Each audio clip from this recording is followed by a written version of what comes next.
Good morning, Reptilians. Welcome back to my channel. If you are new here, I'm Elle, and this is Elle's Reptiles. I have gotten quite a few new subscribers lately. I'm at 4,000, which is crazy. Thank you guys so much for 4,000. That is insane to me. And I just wanted to do this video as a way to introduce all of my pets to everyone, and also as a way to update all my pets on people that were already here. Really quick disclaimer, I'm in no way encouraging you to go get a bunch of animals. I feel like you should only get animals if you really want them and if you're prepared for them and you have the proper time, space, and funds to take care of them. I just wanted to throw that out there really quick before we get into all of my animals. So I figured the best way to do this would be to go in the order of which I acquired these animals. So we're going to start with my oldest pet that I have had for the longest, and that would be my dog Samson. Sam here is a male golden retriever slash cocker spaniel mix, and he is 8 years and 9 months old. He was about a year old when I got him. He did come from a shelter, and he has traveled everywhere with me. Across all the military duty stations and everything.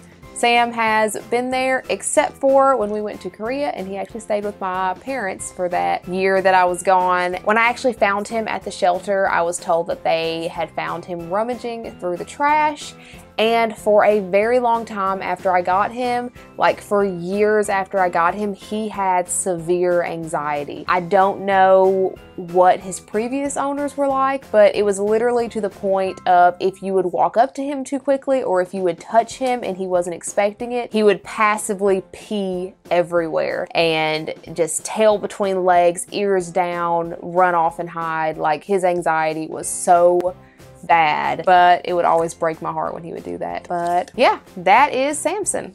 So the first reptile is Zaz. Zaz is my 3-year-old female bearded dragon. I think that her morph is just normal. She was sold to me as just a normal bearded dragon, but she does get very orange and very pale and colorful when she's super relaxed. So I don't know, but I think she's just a normal. She is currently in a 100-gallon jewelry counter. I recently put out a video where we converted an old jewelry counter into a bearded dragon tank, and that is where she's at. It is a 48 by 20 by 24 tank that we completely redesigned and gave her a bigger space. Zaz is the lizard that started everything. Because of her, I realized just how much goes into keeping reptiles, and I just fell in love with keeping reptiles, and she is the reason that I have all these other little creatures now. She is by far my pickiest eater. Bearded dragons are known for eating a huge, wide array of different things, but Zaz has a huge attitude, so whatever bug she wants to eat that week, that's what she eats, or else she starves herself because she's that picky. And next we have our female ball python, Sylvanas. I'm not going to physically pull her out in this video, but I'll overlay some footage because she is shedding right now, and we don't want to mess with snakes while they're shedding. She is 2 years and 7 months old and is a pastel ball python. I know how old all of my animals are because I put their birthdays in my calendar on my phone. Am I the only one that does that? Do you guys do that? Let me know in the comments below. She is in a 40-gallon breeder type tank. This is like a 40-gallon low sort of thing. It's 36 by 18 by 12, I think. It has this nice locking lid, which is super cool, and we got it super cheap at a Habitat for Humanity restore. If you've been following me for a little while, you know that she despises me. From the moment we got her, she only allows my husband to hold her. If my husband's holding her, she's active, she's moving around, she's climbing, but the moment that I hold her, her whole body stiffens up and she will just give me this dead glare. Like, I don't know what I did to her, but she is not a fan of me at all. She is currently eating medium rats, so normally we'll go in and we will ask for the largest medium that they have, and that's the size that she is currently eating with no problem. We actually got her from one of the very first reptile shows we ever went to, which was the Dixie Reptile Show, and she was just a tiny little baby and she was the cutest. My husband was very excited because she was actually the first snake that he has ever owned, the first snake that either one of us has ever owned, and that is Sylvanas. My second lizard after Zaz was Percy. Percy is my female leopard gecko. She is 2 years and 5 months old, and she is a max snow. As you can see, she is in a 20-gallon long, and she has half tile and half Terra Sahara by the Bio Dude. I tried so many different things for her tank. In the all tile, she just never was happy. She was bored all the time and she didn't have anything to do. I tried going fully bioactive for her and I hated it. Her bowl was always muddy. I couldn't keep her plants alive. They would die nonstop. She actually lost her tail in that enclosure and I couldn't really get to her. It was hard to get to her with her hide being underground, and after that I was just like, no. But she really loves to dig, so I kept her a little built-in dig box on this side, and as you can see, she spends a lot of time digging. There's a hole right there. She's actually in this cork bark right now because this zone right here is her favorite place to be. Like I said, she did previously lose her tail, so when that happened, I had no idea why she lost her tail. I literally went to sleep one night and she was shedding. I woke up the next morning and her tail was laying on the ground. There was nothing she could have got caught in. There was nothing in there with her. Nothing would have scared her. She's in my room and we were asleep. There was absolutely nothing. And a lot of you guys actually suggested that she probably pulled it off while she was shedding, and that made perfect sense. So that's what we have gone with ever since, because she is the most aggressive shedder. She will yank her own skin off of her body and eat it, and it is the most barbaric thing to witness. So it would not surprise me at all if she yanked her tail and cut the circulation off and just yanked it on off. While she is the sweetest lizard and she has this huge personality, she likes to climb this ramp here so that I can take her out. She'll come up here and scratch the glass ever so gently for me to take her out. She's super sweet, but when it comes to shedding, she is so aggressive. That in itself just kind of goes to show that even reptiles all have their own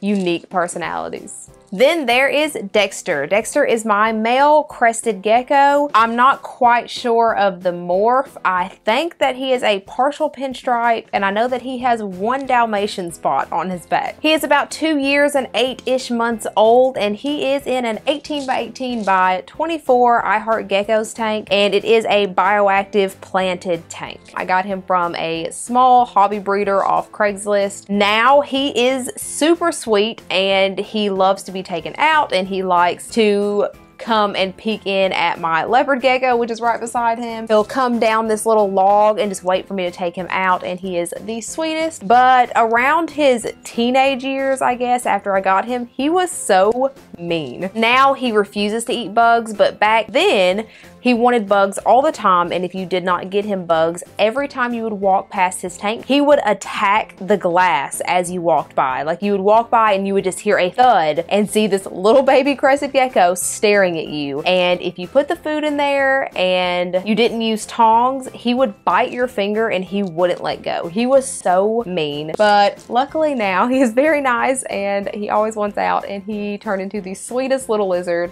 And then we have Sterling. Sterling has been on my channel a lot here lately because of the whole vet situation. Sterling is my baby. I was actually scared of snakes before Sterling. I'm assuming a lot of it stems from the fact that I live in Alabama and there are a lot of venomous snakes here. You literally grow up learning that if you see a snake, you need to go tell your parents, because if it bites you, it could kill you. So growing up with that mindset primed me to be very scared of snakes. And Sterling is actually the reason that I'm not scared of snakes anymore. He is the absolute sweetest. He actually came from the same kid that I got Dexter, my crested gecko, from. He is a male banana ball python, and he is in a 40-gallon breeder. He is not a good eater at all. He will go weeks, and I think the longest was maybe a month and a half, almost 2 months without eating. And the issue comes from the fact that he wants out all the time. So sometimes we'll go to feed him and he will go around the rat to get out of his tank. He is eating small rats. The biggest smalls that there are is what he eats. And I know that I tend to anthropomorphize a lot of animals because they're my little animals, but he just really loves being out of his tank and human interaction and being held. He is the cutest and sweetest and the best at helping people get over their fear of snakes. Next up is Maui. Maui is my male German Shepherd mix. He He is 1 year and 9 months old, and he is also a giant sweetheart. It's crazy because neighbors and stuff that walk by are always super scared of him, but he is just a super cuddly German Shepherd. If you saw my dog DNA test results video a while back, it was probably about a year ago back now, you know that he actually came from the back of a truck in the PetSmart parking lot. The people we got him from was actually there getting all these puppies their first shots and giving them away free to good homes. His mom was a registered German Shepherd that these people owned, and the dad was mixed with a registered German Shepherd and some other dog that they had no idea what it was. So we ran that DNA wisdom panel test on him, and it turns out that that other dog was a bull mastiff, which was crazy and super surprising to us, but that is Maui. And then we have the male corn snake, Wade. Wade is just shy of 4 years old, and he is an albino motley corn snake. He's actually my stepson's snake, and he is in his room. He is one of the few animals that is not in my room. He is in a 40-gallon breeder that we recently redid and upgraded, and he is actually the only animal in this house that has ever escaped, and he has escaped twice now. The first time was a little while back when my stepson was playing his game and he had the snake out, and the snake escaped because he fell asleep. We ended up finding him behind the entertainment center. And the second time was a couple of weeks ago when he escaped and immediately came into the living room with us where we were watching TV, and he peeked out from under the broom closet and he was just kind of like, "Hey guys, what's going on out here?" And we were very lucky, to say the least, that he didn't actually escape and leave. He just escaped and decided he wanted to hang out with everyone. So that was super awesome. Since then, we had to modify his lid so that he can't push through because corn snakes are escape artists, so we had to combat that. He was also obtained from a Repticon a couple years back, and I can't remember the breeder's name, but I know that they are at every single Repticon that I go to. If you're in my area, they're the ones that put the net over all of their stuff so that kids can't grab things, which I always think is super cool, but their name escapes me, but that is where he came from. Next up is Goliath. Goliath is a female gargoyle gecko, which for the longest time I thought that she was a male. I don't know why I thought that. I just was very convinced in my head that she was a male, and she got the name Goliath from the show Gargoyles. She is 1 year and 5 months old, and I have no idea what her morph is. So if you know what morph she is, let me know. She might just be a normal. I have no idea. Her tank is a converted 29-gallon bioactive tank. Not too long ago, I did the video of me setting this whole thing up with a conversion kit. We decided to go ahead and put her in this tall tank because she absolutely loves to climb. But as some of you are aware, gargoyle geckos are nowhere near as good at climbing glass slick surfaces like this as crescent geckos are. So we set her up in this tank that has a whole bunch of sticks so she can climb, and she'll go to the very top of the sticks and have the best time of her life. She absolutely despises being handled, and it's not something where she bites or anything like that. She just is clearly panicked and her breathing speeds up, and she tries everything she can to dart and get away. I have had her for almost a year now, over a year now, and in that year I have tried working with her, but the moment that I try to pick her up, she panics. She is just going to be an animal that I can't pick up, and I am perfectly okay with that. Maybe when she gets a little older, she will be more accepting of being handled. She actually came from a Repticon as well. I got her from Gecko Junkie, and when I got her, he told me that she had actually dropped her tail at one point and it had already grown back. So she dropped it when she was a little bitty baby, and she has this permanent kink in her tail, and that's just the way it grew back, and I thought it was super adorable, so I got her. Then we have Morty. Morty is my Irianjaya blue-tongued skink. I don't know if he is a male or a female. Blue-tongued skinks are incredibly hard to sex, so we're just gonna say that he's a boy and his name is Morty. He is currently only 4 months old, and he is in an Exoterra large and low, which is a 36 by 18 by 12. As you can see, his tank is destroyed. A couple days ago, I posted my vlog of me cleaning this tank and putting new bedding, and he has dug it all up already. This is an animal that I had wanted for a very long time, and my local pet store, Animal Tracks, finally got one in. I literally just walked in one day just because we were bored and just out and about, and he was just there, and they said that they had got him from a local breeder, and I was super excited because I had looked for one of these for forever. If you know anything about blue-tongued skinks that originate from the whole Indonesian area, you know that they are very widely wild caught, and I had finally found one that was captive bred. He looks like a little sausage, and it's the cutest thing. I love his plaid pattern, and I do get asked this a lot. So his diet consists of cat food since he is a baby, Rapashi Blue Buffet, Arcadia Omni Gold Earth Pro, I think it's what it's called, and also fresh vegetables and bugs occasionally. But yeah, that is Morty. I decided to go ahead and throw my 55-gallon in last of my pets before I do my new additions, just because it is a community tank, so it's been a work in progress for a little bit. There is one giant angelfish over here. There's a couple of torpedo barbs, giant danios, honey gourami, but the coolest thing in this tank is my ropefish. And for a long time, the only thing that he would eat was feeder minnows, and I have finally got him to eat worms. So I have been feeding him night crawlers. He's finally eating them, which is super exciting to me. This tank originally started off as a 29-gallon, and I upgraded it to a 55-gallon, and it is still a work in progress. There is algae everywhere. It was at one time a planted tank, and I took all that out because of the algae issue, and now I have more algae, so I still don't know what the final plan for this thing is. It is a work in progress, and we are getting there. So my first new addition that I have wanted for a very, very, very long time is a red-eyed crocodile skink. We actually got her about a month and a half ago now, and we were just making sure that she settled in okay and everything was okay. And this is her current setup. I'm going to post a whole video about setting up her tank and how it's set up, because this is just a temporary setup. We're actually converting Dexter's old I Heart Geckos tank on its side to her new tank. So I'll have a whole video about all of that and this and everything. But this is our newest addition. Her name is Circe, and she is currently hiding in this log. I see her little red eye. If you see like little white things in her water, those are springtails that we had put in there. Because she is in such a wet environment, we did go ahead and put some springtails in there to kind of eat up mold and all that. So that's what those little white specks are. For some reason, I've noticed that any environment that has springtails, if there's a water dish, that is where they love to just jump into. She is 7.5 months old, and we acquired her from a vendor at Repticon in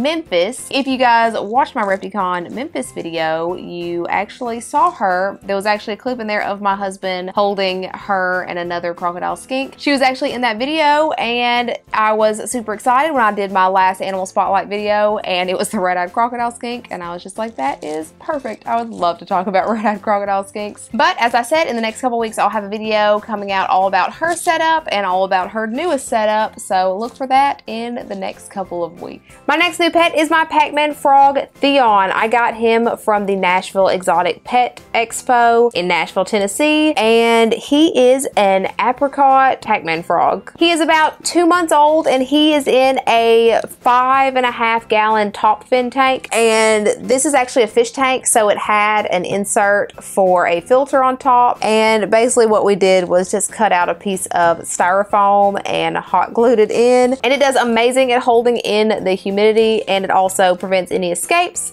But if you know anything about PacMan frogs, you know they don't really do anything, so escaping isn't probably anything that we would have to worry about. I'm of course not going to be taking and handling him because you shouldn't really handle frogs, but I will do another future video about his setup and all of that jazz, and we'll go more in detail about him. He is my new little frog. They are so cute. I know some people don't really like them because they don't really do anything, but I think it's the cutest thing because they're just little lazy chunks, and they just kind of burrow themselves into the dirt and just wait until their food literally walks into their mouth, and it's the cutest thing to me, and I absolutely loved his color. I went to the Nashville Exotic Pet Expo looking for a PacMan frog, and I thought I wanted a strawberry pineapple one, but then I saw this one and I liked it a lot better. So this is Theon.